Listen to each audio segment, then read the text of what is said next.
BTS এর one of the most popular member V, যাকে সবাই ফ্যাশনিস্টা হিসেবেই কনসিডার করে। ইনফ্যাক্ট 2021-এ মোস্ট হ্যান্ডসাম পুরুষের খেতাবও তার ঝুলিতেই রয়েছে। অলমোস্ট $20 মিলিয়ন সম্পত্তির মালিক ভি। তার লাইফস্টাইল এখন বিলাসবহুলভাবে জীবনযাপন করছে, যেটা অনেকের কাছে স্বপ্নের মতো। ইনফ্যাক্ট ভি এর কাছেও একটা সময় তার এই লাইফস্টাইলটা স্বপ্নের মতোই ছিল, কারণ ভি যেই ফ্যামিলি ব্যাকগ্রাউন্ড থেকে উঠে এসছে সেখানে এমন বিলাসবহুল লাইফস্টাইলের কথা আসলেই কেউ ভাবে না।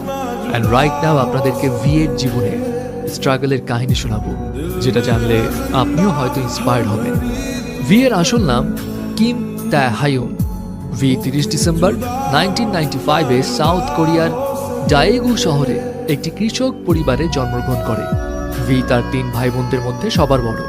তার পরিবারের ফিনান্সিয়াল অবস্থা খারাপ হওয়ার কারণে ভি এর বাবা মা দুজনেই কৃষিকাজ করতেন। দ্যাটস ওয়াই ভি এর সঙ্গে তাদের খুব বেশি সময় কাটানোর সুযোগ হতো না, এবং ভি কিন্তু এই কারণে ছোটবেলা থেকেই তার দাদির কাছেই বড় হয়েছিল। ভি এক ইন্টারভিউতে জানিয়েছিল তার দাদি তাকে 14 বছর ধরে লালন পালন করেছে, এবং তার দাদি তার অনেক কাছের একজন মানুষ ছিলেন। এনিওয়ে, কৃষক পরিবারে বেড়ে ওঠায় ভি এর ছোটবেলায় কোনো বড় স্বপ্ন তো ছিল না। সে খুব ছোট থেকেই ধরেই নিয়েছিল বড় হয়ে সে তার বাবার মতোই কৃষক হবে। বাট ভি এর এই চিন্তা ভাবনা টোটালি পাল্টে যায় যখন ভি তার বাবার ইন্সপিরেশনে স্যাক্সোফোন বাজানো শেখা শুরু করে। আর ব্যাস তখন থেকেই তার ভিতরে মিউজিকের প্রতি আগ্রহের বীজ একটু একটু করে বোনা শুরু হয়। কিন্তু এখানে একটা কথা আছে, ভি তার বাবার ইন্সপিরেশনে মিউজিকে হাতে খড়ি পেলেও তার বাবা মায়ের করা ইনস্ট্রাকশন ছিল মিউজিক নিয়ে ক্যারিয়ার পার্সু করা যাবে না। তবে ভি যখন ক্লাস 9-এ পড়ে তখন তার লাইফে আসলো আনপ্রেডিক্টেবল একটা টার্নিং পয়েন্ট। ভি যখন 9th গ্রেডে, তখন সে তার বন্ধুকে সঙ্গ দেওয়ার জন্য biggest talent agency Big Hit এন্টারটেইনমেন্টের অডিশনে গিয়েছিল। ভি এর কিন্তু সেখানে অংশগ্রহণ করার কোনো পরিকল্পনাই ছিল না, সে জাস্ট তার ফ্রেন্ডের জন্যই গিয়েছিল।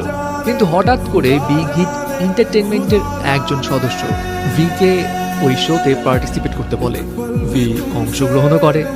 সারপ্রাইজিং বিষয় হচ্ছে, যেই মানুষটার পার্টিসিপেট করার কোনো প্ল্যানই ছিল না, সেই মানুষটাই একমাত্র পুরো শহর জুড়ে সিলেক্ট হলো। ব্যাস এরপর আর কি, ভি তার বাসায় তার বাবা মাকে সামহাউ বুঝিয়ে শুনিয়ে ট্রেনিং ক্যাম্পে যাওয়ার জন্য পারমিশন নিল। কিন্তু আমরা তো জানি কে-পপ ইন্ডাস্ট্রিতে নিজেকে প্রুভ করতে হলে ট্রেনি পিরিয়ডটা কতটা কঠিন হয়।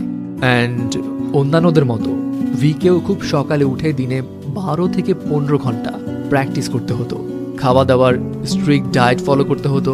ফ্যামিলির সঙ্গে যোগাযোগও ছিল লিমিটেড। এবং ট্রেনিংয়ের এই কঠিন পরিস্থিতি দেখে ভি এক পর্যায়ে ডিসাইড করে নিয়েছিল সে গিভ আপ করে ফেলবে। ভি এক ইন্টারভিউতে জানিয়েছিল সে তার বাবাকে এক রাতে কল করে কান্নাকাটি করেছিল এবং জানিয়েছিল সে ফিরে আসতে চায়।